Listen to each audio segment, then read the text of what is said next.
Well,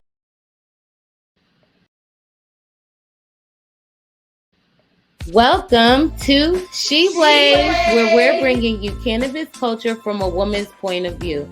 And as always, here to elevate the cannabis industry. I'm one of your hosts, Ice Dawson, cannabis socialite. And I am Dashita Dawson, the weed head. Hi, sis. Hey, sis. Hey, sis. On today's episode of She Blaze, Tilray is under investigation again. We shared the verdict on former Eaze C-suite lawsuit. New York State finally got weed, y'all. And we're giving you the inside scoop on the bill and bring the shade too. Okay. Well, of course, I'm so excited. Yes. That is one of the best kind of openings I have heard in a long time. We will get into it, but of course, we have to kick things off with our high of the week. And my high of the week is Atlantabis. And even though we are celebrating New York, I have to shout out Mecca King of Cash Color Cannabis and his Atlantabis brand. I'm rocking the pink signature hoodie, which is just $60. We picked it up at a dope pop-up event at a CBD store, and you can check it out at atlantabisclothing.com. He's got a few other really cool, just, I think sweatshirts and tees, and he can be followed at Atlantabis. Woo-woo. Yes, shout out to Mecca King. And I mean, like the cannabis, Atlantabis is really just the culture with the rest of his gear, and I have a few pieces, but I definitely want to get into my high of the week, especially because it's Cannabis Awareness Month, okay? And with that being said, you have to go into your sesh prepared, you guys. So I am shouting out Simply Smokin Grinder. This is the RONI, okay? And she is a 4-piece chamber. She stands reversible, so the smaller part catches the actual grinded up flower. It also has a chamber for keef, and what I love the most is that it comes with the scooper. It's extra, and I really love the fact that it fits your hand. It's a yoni shape, so it's not your standard circle grinder. It gives you a little bit more control over the grinder. I can't wait to try it, and I can't wait to give it away. I'm nearing that 10,000 K mark on Instagram, and I have a dope giveaway, and that is included in it. And oh my God, it comes in so many cute little colors too. It's solid. Yes, I love it. So you guys definitely be on the lookout. It's Cannabis Month, so all the goodies and giveaways will probably be coming out this month. And with that being said, we gotta get in these hot topics because I'm so excited for what we really got to get into. Okay, let's jump into it, Ice. Yes, so I want to talk about Metric. It is a seed to sale tracking company that collects data, and this helps really cannabis move on a cultivation, distribution, and extraction way. Well, this Florida-based company has a lot of contracts with almost all of the legal adult use states in America. However, people are just unimpressed, honey. Okay, they have been having some real challenges keeping their platform up and running and having automated ability to do the tracking versus manual ability. So cultivation sites are complaining, okay? Yes, listen, and they should be. So first of all, let me just say that Metric is the seed to sale technology solution that states can require as part of their licensing process. And we do require it in the state of Oregon. So I'm very familiar with the pushback from the operators on the ability for this tool to really be a requirement. And they are essentially the largest seed to sale. They're in about, I think, 8 or 9 states. And the fact of the matter is that that just means there is opportunity. If you're looking to figure out how to get into the industry, this is a real problem, and a problem that shouldn't be. They also provide data like IRI or Nielsen metrics, so they're truly tracking. And I think that there are better tools, blockchain, for example, that could absolutely be utilized here. And so when I see a big company failing, I definitely feel like I also see opportunity for new entrepreneurs coming into the industry. Absolutely. But did y'all catch that tea? Okay, that states can require you have this busted up system. And so let's talk about what happens when the system is busted. Okay. Ultimately, the company will have to enter in the numbers manually, which oftentimes they will have to have a specific employee trained on entering it in manually, which is not really an easy thing when we're talking about giving grinded up dry flower to an extract company. And how do you do that on a pound big licensing level? So these people are trying to do it manually. And honestly, if they're not doing it right, that if they go in for an inspection, what's going to happen? Right? They're going to be fined. They're going to could get their license stripped. So there's a lot of liability on this actual company to do its job, even though they are coming out saying they're working on it. It's third party. So there's not much accountability on metrics level, but hopefully they can figure it out so they don't stop the supply chain. I mean, you're absolutely right. Not only stop the supply chain, they put those operators at risk for heavy fines, as well as potential suspension of their license. At the end of the day, part of this is, illuminates another issue. We over-regulate this plant, right? Like when you described grinded plant matter that has to then be transitioned to an extraction or manufacturing facility for the next phase, you described something that sounds a little bit crazy to try to figure out which buds that came from exactly. But that's essentially what this seed to sale tracking system does. And I think that as most tools, there's probably some areas of the supply chain that one might be more accurate than the other. We would hope that when we start from the nursery, the baby plant, we have the accuracy. And people do need to know, it's good for the consumer, where your flower is coming from, where your manufactured good is coming from, if that's provided even on the packaging or in some way, shape, or form on the website. But yeah, metric is costing people money. It can also be really impactful for your states that are a little bit more restrictive, and there's other maybe criminal association with feeling like you have a shortage, right? Like is your shortage related to diversion to the legacy market in some way, and that can definitely jeopardize your standing in the legal market. I'm just like the fact that it's required is where we need more government officials, people who are in the same roles that I have,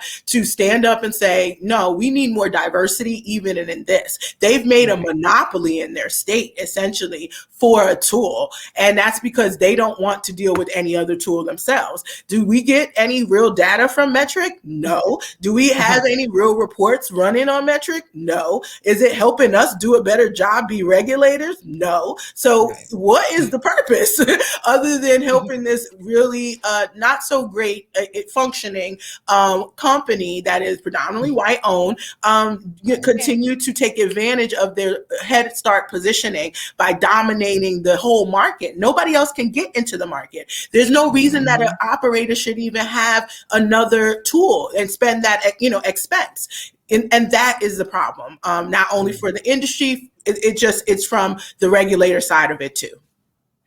I completely agree with you. I think that's insane that they would only allow for one company to be in that position. We don't only use one payment method when we purchase goods as consumers. So I feel like why wouldn't we have variety in our tracking systems as well? So that is a headache and a half, and we will keep you posted on what will happen out of that, or let you know about other companies coming online that do the same thing. But with that being said, let's get into our hot topic number 2, because this is some hot tea, okay? And that is Tilray. Oh, they are under investigation again, and this investigation is real light on the details. It feels like a fishing expedition, but we'll let you know. And we'll let you know what we have on right now. And we announced that they had a huge merger with Alfria. Right. I mean, I'm not sure, but these are both big Canadian cannabis companies. And if they merge together, you guys, this will be huge for the cannabis industry, because they will be the top revenue generators for cannabis companies globally at this point. And we know cannabis is coming online, but it's really coming on soft. So this will create kind of like a monopoly as well. Yeah, it's Afria, no L, but it is Afria. And yeah, I'm glad you kind of, had a Freudian slip when you said murder instead of merger, because this is how you kill an industry. When we have really huge mergers like this early in the game. And I can't say either one of them have like really figured it out. And there's also a lot of maneuvering that is suspect, which is why they're under investigation again. At the end of the day, we have the requirement, I think, to ensure that this industry looks as close as possible to the legacy industry and includes that diversity and the ability to have small cannabis businesses survive. There's a big also misconception while we have these big mammoths, and by the way, they're still small businesses, because we're talking about 850 million Canadian dollars a year. Okay. Right. We're not even talking about $1 billion, right? And we got companies like Walmart and Target where they have tens and tens of billions of dollars, and hundreds of billions of dollars sometimes in their P&L. And if they transition, these are still small, but they are huge compared to what we know the median for the industry to be. The median is $270,000 a year, right? So that's the part of the industry I'm most concerned about when you have these large mergers, and none of their brands to me are like super stand out. I think Tilray brand itself definitely has moved forward, and they definitely leaned in on the science, but Marley Natural and some of the privateer lines didn't hit the mark, if I'm being honest. And yeah, there's just a lot that I feel like could be damaging if these type of things continue to happen. Yes. And so what we do know about the investigation is that it is really looking into Tilray's board of directors and seeing if they violated any security laws or breached any, financial duties when you have a big company. They also are trying to figure out, did they evaluate their company properly? And this has been a big trend in just stocks, the stock market in general, is people just not having the accurate valuation of what the company is. So that's what they're investigating. We know big companies can make things disappear if they are having things like that. So we will keep you guys posted if there is anything, because they're quick to settle something, pay a fine, and keep it pushing. But real quick, it's also important for U.S. to file this, because even though they're Canadian companies, they're doing this so that they can make their transition into the United States. They want to be dominant in the hemp market, and they're pointing to that in their investor deck, as well as trying to be really dominant in the consumer cannabis market, the for the culture market, if you will, in the adult use space. So yeah, it's us to pay attention, because they're trying to move over into this area. Right. And they're going to try to slide through New York. Okay, honey, don't pay attention. Hello? New York and New Jersey, they're going to slide. They're going to slide on down. Yes. So let's be woke. If that's, the trend we going to be woke to that. Hello. And, I love going in, but keep your eyes on those big things. I know a lot of people do passive stocks in cannabis. So that's something you should keep your ticker on, because if the merge does go through, there will be some changes on that end as well. So Tilray, we got our eyes on you. And on to hot topic number 3. We breezing through this because we want to get to the New York State shade, honey. 7 hours worth, okay? And so hot topic number 3 is about Eaze delivery. So Eaze is a cannabis delivery multi-state operator at this point, to be honest, and their former C-suite is in hot water because they are found guilty on bank fraud. So just to give you a little bit of background, the former CEO, Jim Patterson, basically just pleaded guilty. Okay. And he did not have an unspecified amount of charges, so we have no idea, but he did testify against his 2 former associates that were in the C-suite as well. And allegedly, they did transactions, cannabis transaction under banking merchant, and they would change the name of the product and have people purchase it on that. So when it goes on their statement, it says a dog toy, for example, allegedly. And that's on your banking statement, but you actually received, I don't know, an eighth. Whatever the example may be, it may not be realistic, but that's just allegedly a type of example of a transaction that created bank fraud charges in the federal New York court. Wow. Well, for one, I'm always a little bit concerned when we start talking about fraudulent behavior among big brands, right? But in this case, this is the former CEO, so just want to be clear on that, and, former members of the C-suite. And they were doing, I think, things to circumvent their merchant processor or their bank processing. We own the Weed Head and Company, and many days we had clients and ourselves that were shut down for merchant processing, and we sell books, okay? And so the fact of the matter is that every time somebody has the terms and conditions and those little tiny print things that we automatically just scroll and press yes, we are giving these processors the opportunity to say how you can use their system. And with banks, it's the same thing. Especially if they are FDIC insured, you got to make sure that you are not accepting money that is somehow connected to a whole list. It's not just cannabis, but a whole list of things that they're not allowed to do that with.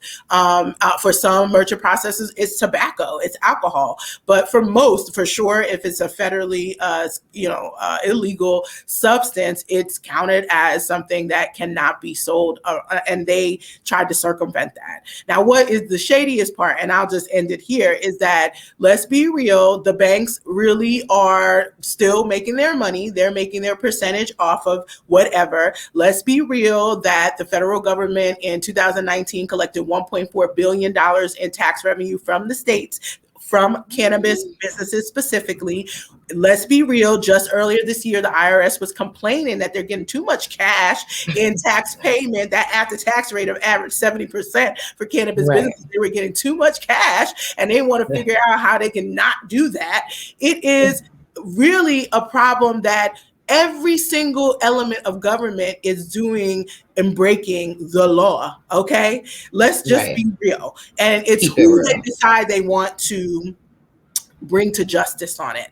And so I just want to be clear that while this is something that is scandalous, the scandal goes all the way through to the White House, okay, as far as I'm concerned. Okay, all scandals lead back to federal legalization, period. Yes. Okay, and so you guys sound off in the comments if you agree that, these banks are being frauds themselves by taking cash transactions by cannabis companies, and the IRS complaining about the cash transactions, especially as we try to move into a digital currency technology type of country, I guess, in a way. So please, you guys, sound off. And what's even more scandalous, I feel like the reason why it's I had to talk about it is because the former CEO, who, hey, the CEO is in charge, you guys. The CEO makes many of the yes and final decisions, okay, he decided to testify against his associates. And, you know, basically said he felt intimidated, and, you know, his associates had the ear of somebody on that was formerly on the board, that was his successor. And, you know, he just went with it. And it's like, come on, who are you? Who are you fooling right now? You guys did 3 years worth of this. And though, you know, the defense did, I mean, 3 years is a very long time. I mean, a lot of money too, okay? Okay. If you so intimidated, how did you last for 3 years? Okay. Like, it's cannabis, you guys. This is not 1940 The Godfather. Okay. This is cannabis. Okay. But also, I don't believe that he was intimidated. That's a good story when you are the person to turn on the group in some way and decide you're going to cut a deal, right? And, you know, listen, I can't fault him necessarily. These are trying times. And so he cut a deal, and that's a plausible story for that type of deal. But I don't believe that he was just complicit because he was scared. I don't know about that. So. Right. That's how I feel. Like, if he just cut a deal because he wanted to save his own skin, fine, be real about that. But don't be like, oh, you intimidated me for 3 years. That's a long time to be intimidated. You got all these degrees and stuff. Come on, honey. Who you playing? He was intimidated by him, but he definitely enjoyed the ease in which he was able to get some money. Oh, I like that wordplay. Yes, ma'am. Drop them bars, sound off. And, you know, the defense argued basically by saying the same thing, said, hey, they were operating in actual legal states. You know, at the end of the day, it's the merchant processor fault. But when the gavel, bang, bang, jury did find him, and the two associates, the jury found the two associates guilty of bank fraud. And so, you know, that's so unfortunate for the cannabis industry. That's why you have to stay on your P's and Q's and always read through things. A lot of cannabis companies are going through credit unions. They're using payment processors that are CBD focused. So, you know, get a little bit more creative than just straight up dog toys and stuff. So with that being said, let's go into the main topic, which is why everybody joined us. Woo! Yes.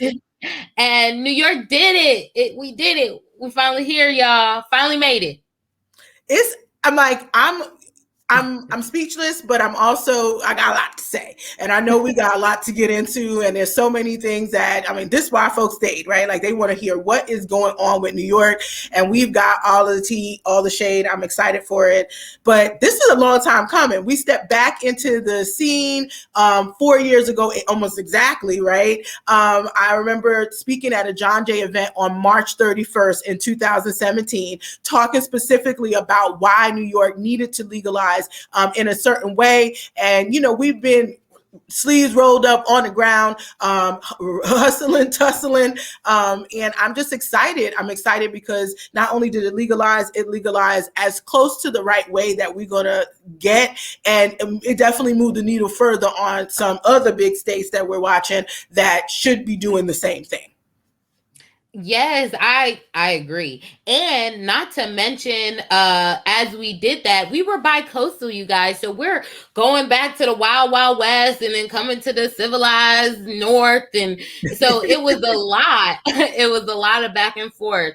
And so to see it legalized in probably at this point, the best bill to date in the country, because the goal is to get better from here, right? We want to keep improving, but the best bill to the country, we are just stepping it up. And New York is the biggest unregulated market in the country. We know everyone says DC is the capital, but people really visit America to come to New York. The shade, honey. And let's be real, it is the largest legacy market in the world, not just in the country. It is reported to be over $4 billion with a B dollars. But also, can I be honest? This is important because New York has arrested more people than anybody in the country for cannabis possession. And so for that alone, there was some, repair and restorative justice required. We haven't fully gotten there, but this is the part where you're like, all right, we're winning at the tip off. At least it is not we're behind from the minute that they say go.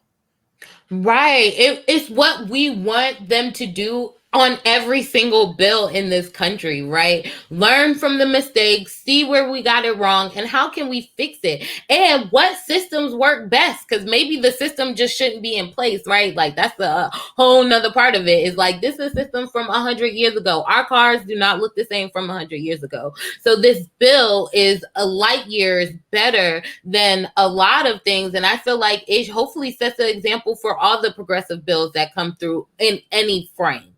Absolutely.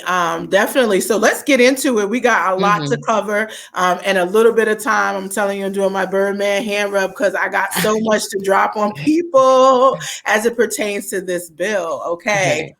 So what's our first area that we want to talk about? We want to first jump into the fact that this is an equity-centered bill, right? Yes. Like Giselle Stokes just said, shout out to the majority leader, but the mother of the marijuana movement in New York is definitely the majority leader, Crystal Peoples Stokes. And we got the pleasure to work with her over the last 4 years, and being on a panel, my first time really meeting her in person, I was on a panel with her related to New York State Bar Association, and at the time we were looking at the MRTA, and it was already a good bill, right? But one thing I will say about our majority leader in New York that I love is that she continued to learn. We met, she's like, you know all of this? Well, let me also tell you what I've been thinking. Can you find data for this? Can we prove that? And guess what? Our experience across the country certainly made it easy for us to say, bet, yes, we got that. This happened here. She also traveled, and some of the things that I think that gets mistaken is that people don't think that they can learn from the other states. Right. And so the learning of what could equity look like, because certainly at the outset, when she launched this bill in 2013, it looked very different from the bill that got passed. The bill that got passed was far superior. It shows that trajectory and that learning. And then I also have to shout out Cassandra Federic, because this is a sis that, every time she speaks, she brings goosebumps to the back of my neck, because she was speaking truth to power all the time. And she basically was part of the reason that we didn't just let some BS bill pass, because the governor was pulling a BS bill for years at this point, and we could have already legalized, but it would have been whack, and we'd have been starting from behind. And at least now we have a fighting chance, in my opinion. Absolutely, because the licenses are diverse. Okay, there's multiple systems that work within each other. There is also financing for Black and brown people, minority people. So it's really like, I'm like, how do we get this in other areas of the law? Like, what sentence do we need to take and remix to match this part now? Because this is just so good. Like, this should be the skeleton of everything going on now. Well, that's a fact, and that's part of the reason why I started the Cannabis Regulators of Color Coalition. I'm a founding chair, and I get to share the journey with our vice chair, Shalene Title, who is certainly one of the pioneers on cannabis equity. And we see that equity is not just, it's focused on cannabis because it's been overwhelming, and that data shows. I mean, New York arrested more people than anybody else in the country, and in New York City, 85% Black and brown, right? That's crazy numbers. Crazy disproportionate numbers, despite the fact that, equal rates of use is not the way that they were enforcing it. It was racially biased in enforcement, and our communities were disinvested. And so we see that immediately as it clicks, but it's an issue of equity everywhere. The liquor department needs to be looking at a liquor equity fund and how they do reinvestment as well. There's deficiency everywhere. We need to be equity centered in every piece of our regulation. And we need to be clear on when we are upfront against a systemic racist sort of impediment, and be willing to break that down. It could be strategic and brick by brick, or it could be blow the whole thing up. But the fact of the matter is, we're not going to be able to be equity centered because our Constitution, our bills, our federal laws mostly were not necessarily written with that in mind. And now going forward, we need to do that a little bit better. And certainly when we think about racial equity, we need to be very, very clear on what's happening. We don't need to skirt around it anymore at all. Right. And I think what was really powerful is that with the automatic expungement, right? Because we know that is a huge deal, especially in New York, because Black and brown people come and visit real quick and leave, and now they got a whole thing in New York that they're not even home from. Like, New York is a tourist city too, so it's so crazy. But they basically put a timeline saying, hey, after you legalize this, after this is done, after this is signed into law, you guys have this many days and years to get this together, okay?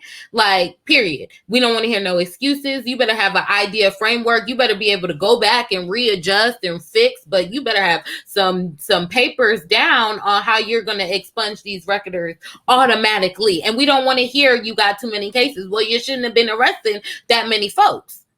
Absolutely. I've definitely had my share of concerns when it comes to having timelines.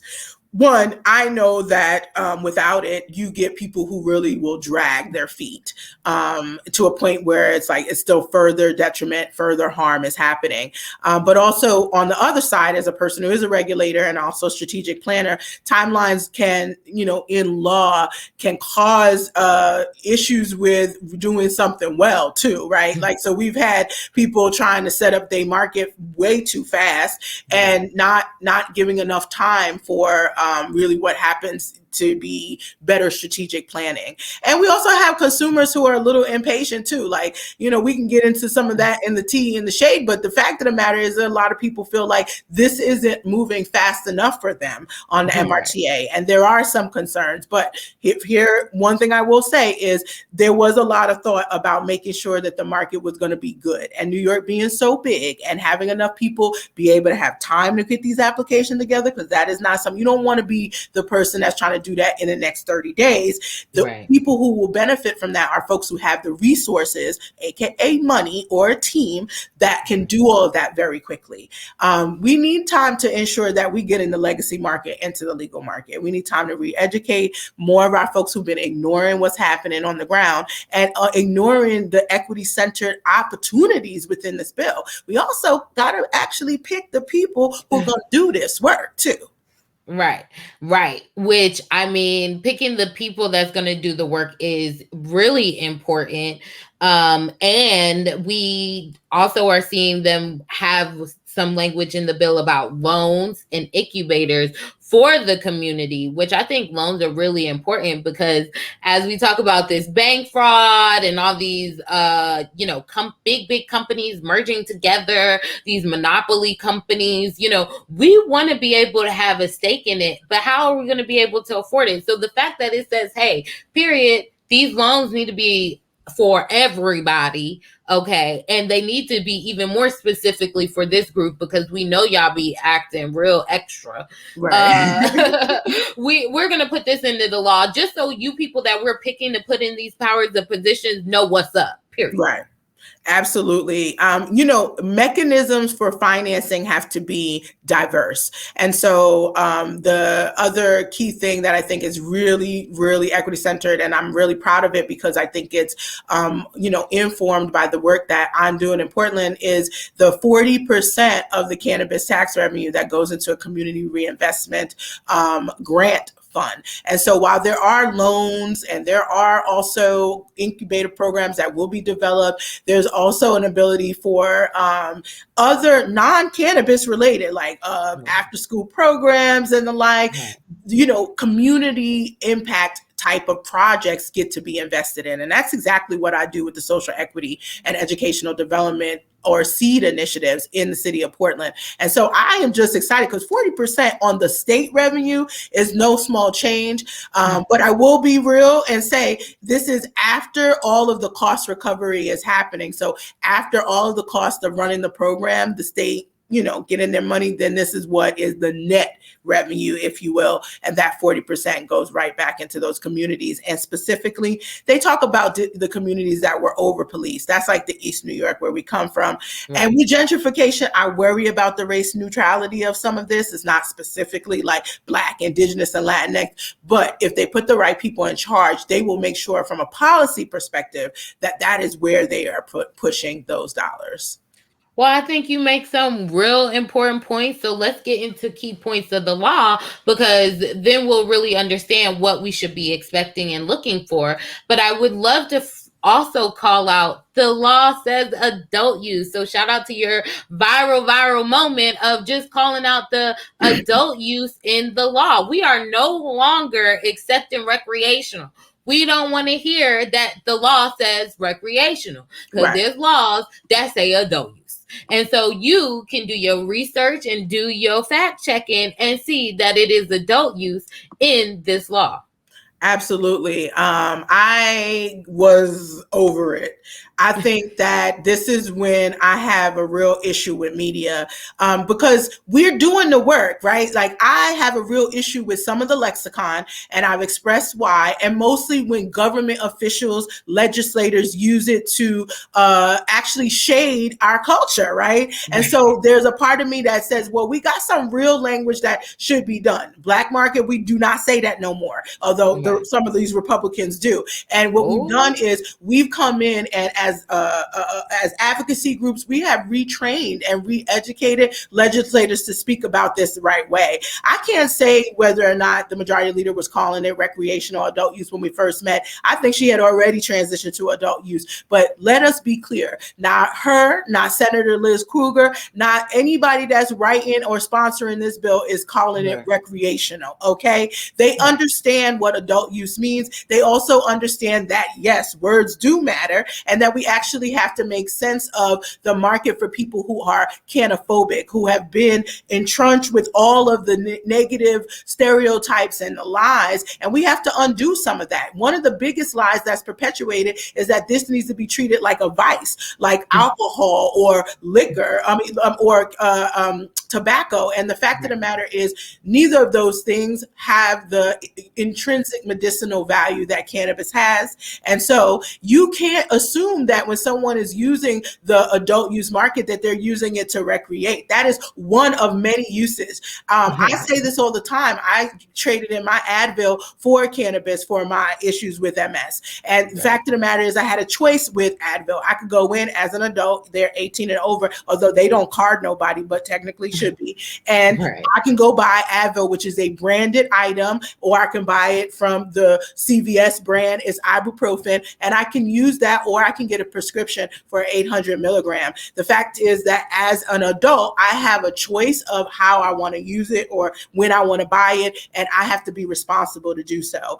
So similarly, in the cannabis market, there are a lot of people who are using it for medicinal usage, but they don't want to be part of a program. They don't want to sign up. They don't want to pay $300 or whatever. And they know that as they can do what they need to do by shopping the adult use market. We got the top 3 reasons people shop the adult use market are for medicinal reasons. It's insomnia, it's anxiety, and it's pain. And so for me as a patient, where 95% of my cannabis use is for medicinal reasons, to be basically pigeonhole that because I'm shopping the adult use market, I'm recreating, is actually missing the whole point of cannabis as medicine. And it continues to perpetuate stereotypes about what is happening. Now, if you want to recreate with it, cool. That's on you, and that's cool. But that's adult use choice at the end of the day, as a person to make that decision.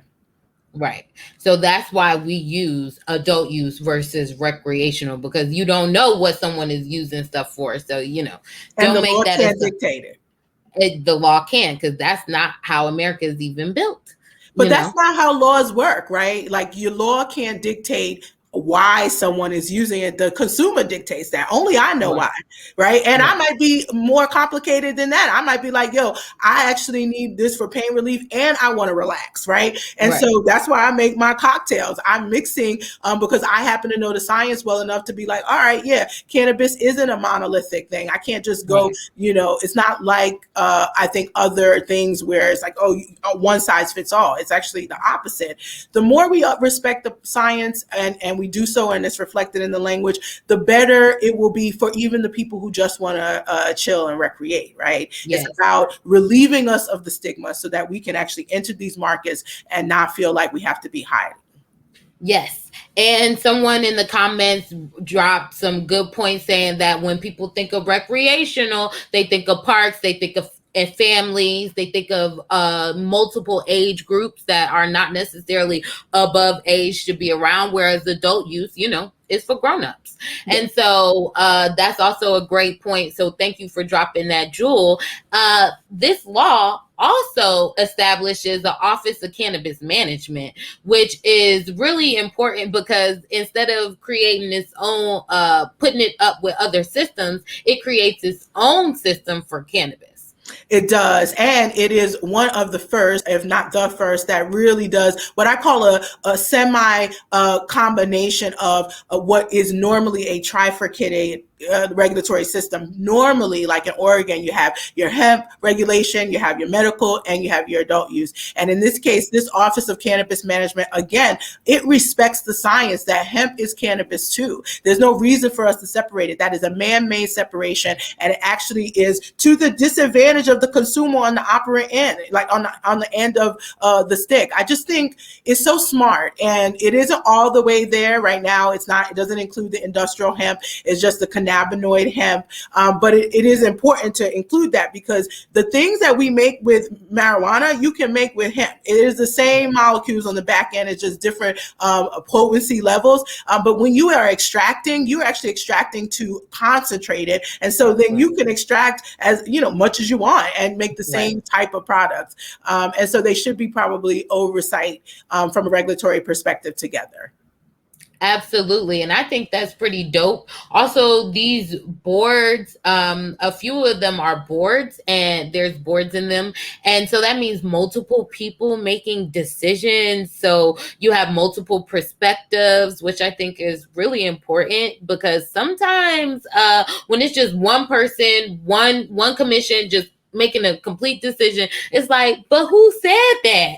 Right. Who thought that was a good idea? So shout out to her for really thinking strategically. And I believe that the language in the bill also allows for them to do their jobs, right? When the bill is too restrictive on things, you can't allow the office to do their damn job because they're reading through the line by line to be like, oh, we got to follow this. We got to follow this. We got to follow. Like, who has time for that? Build a system that you know how to build and make it work for this state. Thank you. Well, also, there's a difference between legislation and regulatory policy. There are some things that are being overdone, and I think part of it is precedent, right? Other states are regulating that in the legislation and not waiting for the regulatory body to do that type of policy making.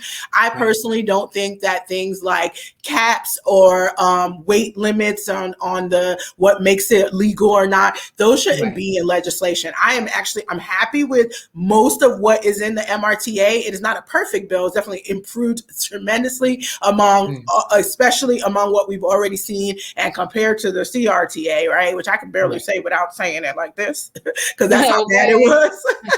But the fact of the matter is that those are some things that I believe really need to be led based on what's happening in the market. And when you take things to regulatory policy, you get a little bit more flexibility and you get, again, the people that you got picked to be in charge to decide that. And New York has 20 people at minimum that are going to be involved, 20 people plus the Attorney General and the big commissioners of like Department of Education, Department of Health, all to be involved. And they have control board that has the normal 5. And like you said, some commissions like Massachusetts, 5 people are making all the decisions. And sometimes you're like, wait, I don't agree. So you're telling me if one more person had agreed with me, it becomes a little weird. So that's the control board. And then we'll have a normal chair. And they are the people that are responsible for really setting up the entire rules and regulations from a policy perspective. But there is the Office of Cannabis Management that has an executive director. And then they have something really important, which is a chief equity officer, honey. Yes, a different type of CEO, and one that's going to ensure that there's measuring, monitoring, reporting on return on equity investment for what's happening within that office and all of the things we just talked about, the equity-centered components. And so then there's also the 13-person advisory board that comes from people who are in various areas, youth development, education, mental health, and that will be the advisory board that decides where does this 40% investment fund, where does that go? And so it is one of those to the police officers.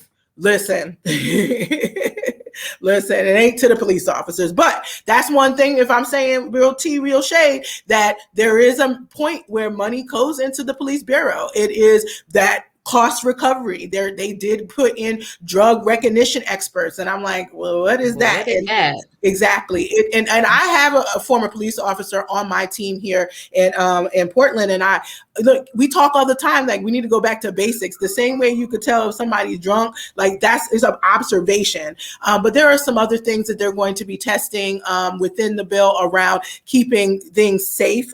There is a lot of public safety concern, and I think that concern is like not wanting to deal with the reality that right now there is an underground market that is $4 billion worth. So people already moving around the city, high Smokin. or not, right? Like, it's like, come on. If I'm being real, I have to say it because that's the part where I just feel like we got the legislators with the blinders on and want to say, hold on, we don't want to get into that too quick because we don't want to shade them too hard. We on our way to the real shady part because they argued about this damn bill for 7 hours. So right now, just as a New York resident should know that they cannot actually start home grow until 18 months after the first adult use dispensary opens. Well, depending on the board, depending on how quickly they set up that system, they'll be able to maybe usher in a medical license that is adult use. There's multiple ways,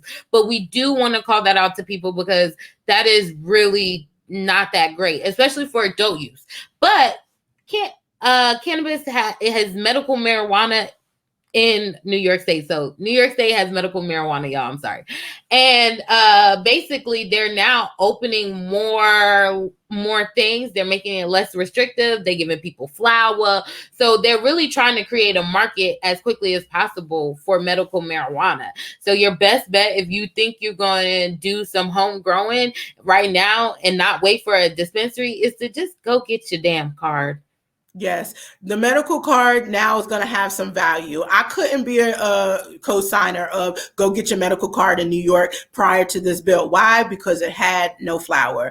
Instead, it forced people to pay the upcharge that happens when you take flower through the manufacturing process to make it into an oil. And it doesn't give people the variety when you don't have flower options. And so, yeah, now the ailments, there are more of them that are qualifying. And as a result of adult use legalization and all of the publicity around it, hopefully that eliminates some of the stigma and people want to start coming out of their cannabis closet in terms of the usage and signing up for the medical program. It's also not difficult to get a medical card in terms of steps, right?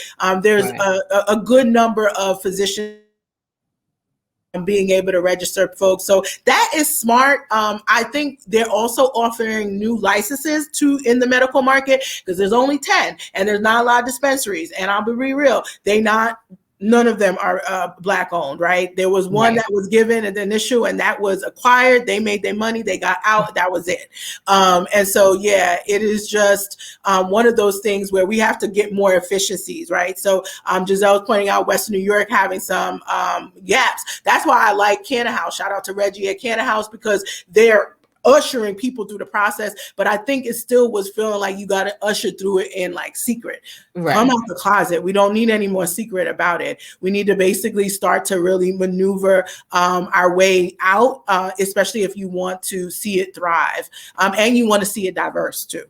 Yes, and you still get some workplace protections. Yes. And I think that is so important. So stay up to date. Also, the police just released a memo saying, hey, we cannot pull you over for burnt or burnt smell of cannabis, whatever they trying to say.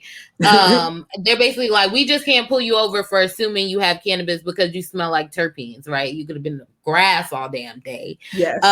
However, you cannot still operate a vehicle using cannabis or vaping or whatever, and that, you know, the person can have 3 ounces on them if they are 21 and up. You know, so you can't just assume hand-to-hand transaction is a sale. You have to actually see money, like really see it with your body cam, see the money. And so you just can't assume, you can't just, you know, arrest people because you see a hand-to-hand sale, if they are exchanging cannabis. So that was a memo that was released this week immediately after the governor signed the bill. Yeah, I mean, it's important for people to recognize that the law enforcement needs to be retrained. They utilize cannabis to basically violate a bunch of other civil rights, and primarily Black and brown folks in New York, more folks than anybody else in the entire country. So they got a lot of retraining to be done. And instead of getting drug recognition expert, my hope is that some of that money is being used to re-educate them, because they need to understand that there's a lot of people that are just caught up in the system and a bunch of other collateral damage. And the bill also protects in that way. So that's the first step, and it was a first signal. And I hope that that signal is heard to Child Protective Services, is heard to the judgy physicians in the hospital, is heard public housing as well. There's got to be protection. And that's what also makes this an equity-centered bill, because some of these bills are passed, really, if you don't own your own home, good luck.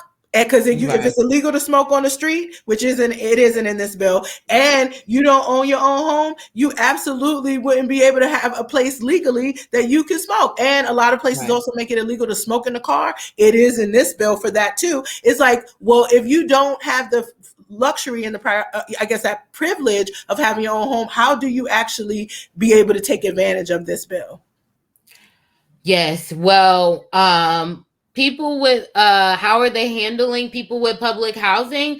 That's a good question. They have that board of all those different departments. I think that they're going to try and tap it so they don't have people get kicked out of it. But again, the only way to really protect yourself, especially because there still is not an adult use market made, is to get your medical marijuana card. And if you have that as that establishes a protection period.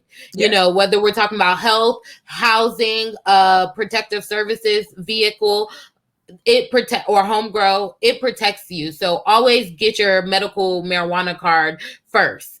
But we also are having just legislators from different districts just be confused on what's really happening with cannabis legalization outside of New York, but also with unregulated cannabis. Okay, so get into this tea, you guys, because they basically debated on the MRTA for 7 hours live. Shout out to Imani Dawson for being the one to stomach that crap for 7 hours. And thankfully, we did have Crystal People Stokes answering questions like shotgun, boom, boom, boom. But you also had, you know, people of the Democratic Party also coming through with some statistics, facts, and heartfelt, genuine appreciation for a bill that is just basically like, hey, we trying to give y'all a little bit of money for letting us have this legal thing. But really, ultimately, we just want y'all to leave us the fuck alone with this cannabis shit. Like, we just need y'all to stop arresting us and over policing us and adding on to whatever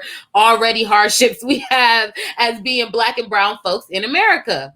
Yes. It was a very interesting thing to watch. And, I think it also, there were some points where I started to be like a little sick, because it's like, that's still the ops out there, right? Like, so even though we won, when I say we won, now we work, it's because of those groups that they represent municipalities that can opt out, which is part of this bill. They represent municipalities that could, again, do implementation in a way that I still is entrenched with systemic racism and real ignorant beliefs around cannabis. Some of the things I heard, girl, I just was like, wait, what? Like, that doesn't make sense at all. And so we've got a little bit of time, and I know I want to definitely get into some of the folks, as you call it out, like name by name. You literally was just like, oh no, like Miss Thing, have a seat, have several seats, please. Right. So let's talk about who. Okay, well, first we're going to talk about Melissa Miller, because she kind of sounds a little bit hypocritical. All just so you guys know where we're starting at, all Republicans voted no. So they voted not to have the MRTA. It was up to the blue and the purple, whatever one purple there is, to vote this bill through. And every Republican was like, no. But Ms. Melissa Miller, we're going to start off with you, because you're a hypocrite. Why? Because she claims to be an advocate for medical marijuana, because her son needs it. He has a disorder, which I'm not really sure of, but she needs him to be able to use these medical marijuana products. She's very passionate on these group homes that can't have people give cannabis oil to epileptic patients or patients that have brain issues. They can't use it, even though they have a card. So their family would have to come all the way up to the group home just to give them their cannabis medicine for that day. So she feels so passionate, she's so strong, and she just feels like this adult use market, this would make people not even shop the medical marijuana market. She's like, do we have provisions put in place for them to be able to go to a different counter if they're in the same building? And thank God for Crystal people, but Stokes being like, well, that's not what we about to put in the bill, but people have the option to do whatever necessary if they have adult use and medical marijuana. So boo to her for voting against a bill, even though this will help her son get even more access to cannabis, because it does not force a group home to opt in or out on cannabis. Yes. And you know what? What's so sad is I'm passionate about the same thing. We have our own personal issues with someone in our family close to us. And I think it's just like, yes, we get it, but we also recognize that adult use is, like I said earlier, this is why Melissa called it recreational. That's what the problem is. She thinks it's a recreational market, but it's an adult use market. So all she's doing, she needs to be re-educated about how a CVS works, where you could go to the aisle and pick what you want, or you could go to the pharmacy and talk and engage and decide to get something that the doctor gave. That model exists already. It's quite successful. That's why we got Dwayne Reed's and Walgreens and CVS and mom and pop shops that do the same exact thing. And so I just find it like real sad when people have such blinders on about cannabis. And in that fact, it was like, girl, you're not even helping your son at all, or the caregiver, right? That is no. You're right. You really putting stress on us to try to keep up with whatever theory you're spinning in your head at the moment. But shout out to, I'm probably going to mess up some of these people's names. Lord knows I'm trying. But Michael Tano, whatever his name is, he straight up said when Black and brown lawmakers come up there and talk about the over policing in their communities and the fact that, their white counterparts, basically harass Black people still, even though it's not as terrible as the 1950s, they're still harassing us and over policing us, getting into powers of positions and making us uncomfortable. He said, whenever a lawmaker comes up there and says that, they're racist, and he feels like they are punishing all white people and punishing people from previous generations that are not around, even though I don't know what the hell he's talking about, because our president is 80 old, okay. 80 old. Okay. And he said that how dare we have the audacity to basically, request equity back into our community, request tax go back into our community, and that we should be the ones policing our own communities, because if we allow cannabis, then obviously we'll have heroin addicts and everybody else, and like just regular crackheads, whatever he said. He did use those terminologies, just so we're clear, everybody. Then they would just be running rampant in our communities if we just allow cannabis use. Well, Michael Montezano is just about as ridiculous as it gets for people that are put in charge of our livelihoods. It is the scariest part about voting. And the part that really worries me the most is that he represents a constituency that believes a lot of the same ish, right? And he said so many things disrespectful multiple times. He didn't conduct himself, in my opinion, like he had any professionalism, especially when other people was talking.